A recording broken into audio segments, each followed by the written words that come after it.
কেমন আছো বন্ধুরা? আশা করি সবাই ভালো আছো। রেসিপি বেঙ্গলে তোমাদের সবাইকে স্বাগত। চলে এলাম একটি নতুন রেসিপি নিয়ে, যেটা হচ্ছে এগ কারি। যার জন্য আজ আমি এগ কারি বানাবো। অয়েল দিয়ে নিচ্ছি কড়াইতে। আমি এগ কারিটা বানাবো আলু দিয়ে। দেখতে থাকো। কড়াইতে দিয়ে নিয়েছি অয়েল। অয়েল গরম হতে হতে আমি এদিকে এই যে কিছু রসুন থেতো করে নেব। মানদিস্তে আমি থেতো করে নিয়েছি।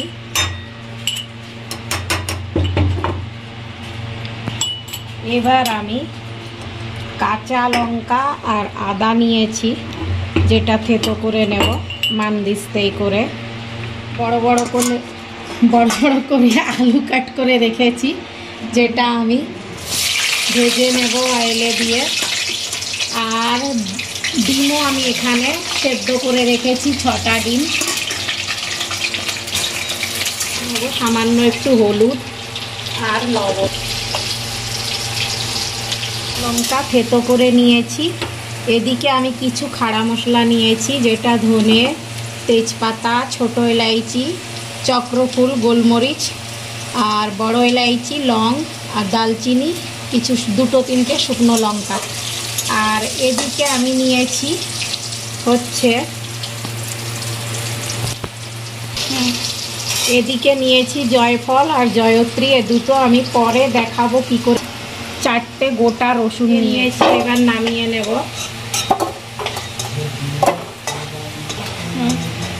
আমি কিন্তু দই ছাড়াই এই রেসিপিটা তৈরি করব। এবার আমি ডিম ভেজে নেব।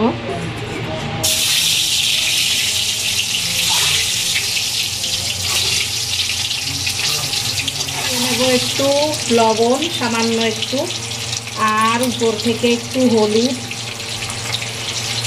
আর দিয়ে নেব কাশ্মীরি রেড চিলি পাউডার। দিয়ে ডিমটা ভালো করে একটু ভেজে নেব। 2টো তেজপাতা, এই যে শুকনো লঙ্কা, গোলমরিচ, বড় এলাইচি, ছোট এলাইচি, লং আর ধনে, কিছুটা গোটা ধনে।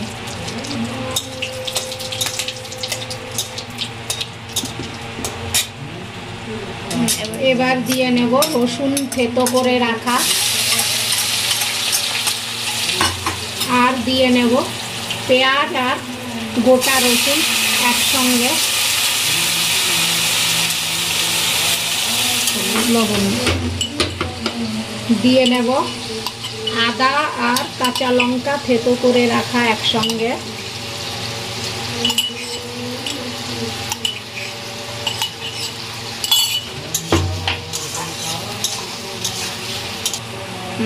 ঢাকা দিয়ে হতে দেব লো ফ্লেমে। দিয়ে নেব ধনিয়া পাউডার, জিরে ধনে পাউডার, আর এবার দেব ঝালওয়ালা লঙ্কা পাউডার। এবার দেব গোল্ডি মিট মশলা, হ্যাঁ,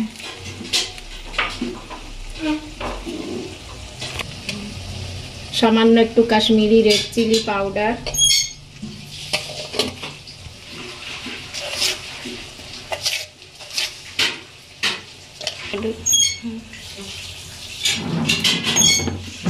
এবার মানদিস্তা ধুয়ে একটু জল দিয়ে নেব।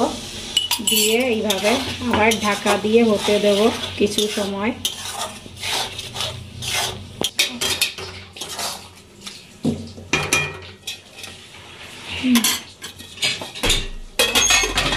তুলে নেওয়ার পর আমি একটু পেঁয়াজ, যেটা আমি ভালো করে ম্যাশ করে নেব।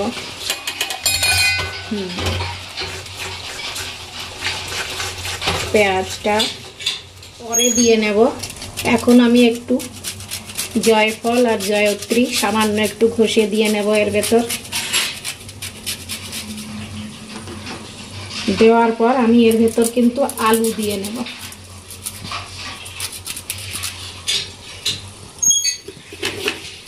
আলু দিয়ে আবার কিছু সময় আমি হতে দেব। এটা আলুটা ভালো করে মশলার সঙ্গে সেদ্ধ হয়ে যায়, এই জন্য দেখতে থাকো কিন্তু রেসিপিটা। ওর থেকে একটু গরম মশলা পাউডার দিয়ে নেব।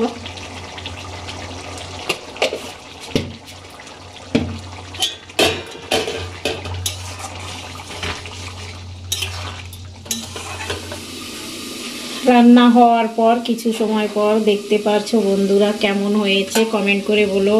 এক কারি অনেক খেয়েছো, কিন্তু আলু দিয়ে ডিম দিয়ে খেয়েছো কি না। যদি এটা কিন্তু খুব সুন্দর একটি রেসিপি, একবার নিশ্চয়ই তৈরি করে দেখতে পারো। আর লাইক কমেন্ট শেয়ার করতে ভুলো না কিন্তু যদি ভালো লাগে।